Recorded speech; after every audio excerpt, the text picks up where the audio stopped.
ya atau tidak kan tidak bisa juga kan. Maka ada meskipun sudah bersama mesti kembali. Nah, tapi ini bisa diselesaikan kalau kita. Assalamualaikum warahmatullahi wabarakatuh.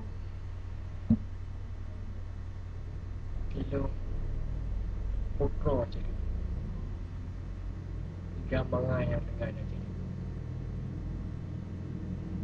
yang bisaran kepada Ron wali. Tip-tipnya pertemuan be hanya diam saja Ron. Angkat bicara,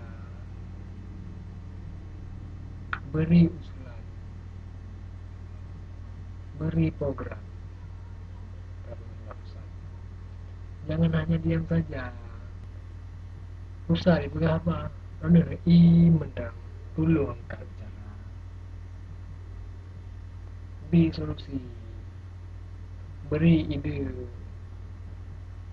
untuk memajukan Aceh yang behnya naim. Angkatkan suara anda, buat ide cemerlang.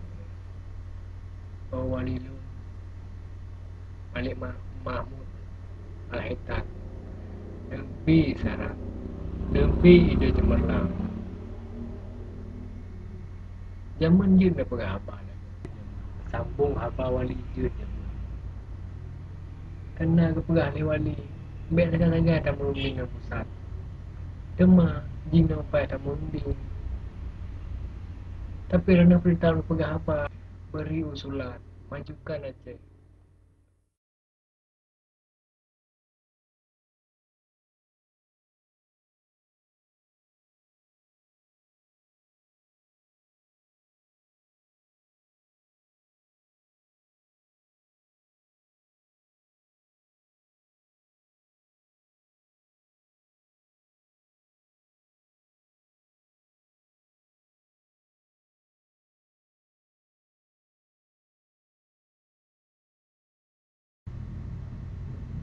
Narjana nak bisaran ke drone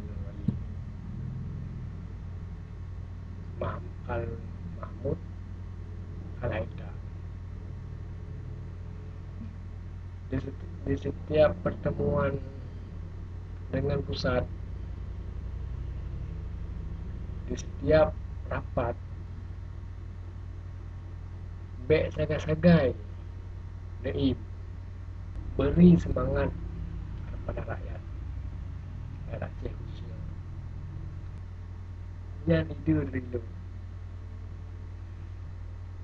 lebih ide saran Ron kedai pusat hanya Ron yang dapat menggambar kedai pusat ni kamu bekalan Ron tak ada menggambar baik gaduh nenggih ku yang dipegang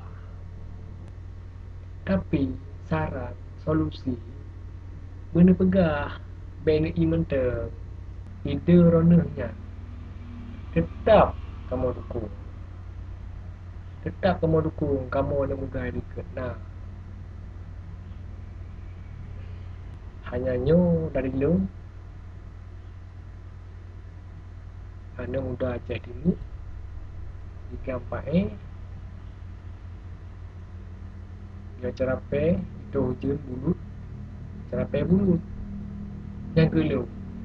Sekian dari lu, terima kasih, tetap semangat.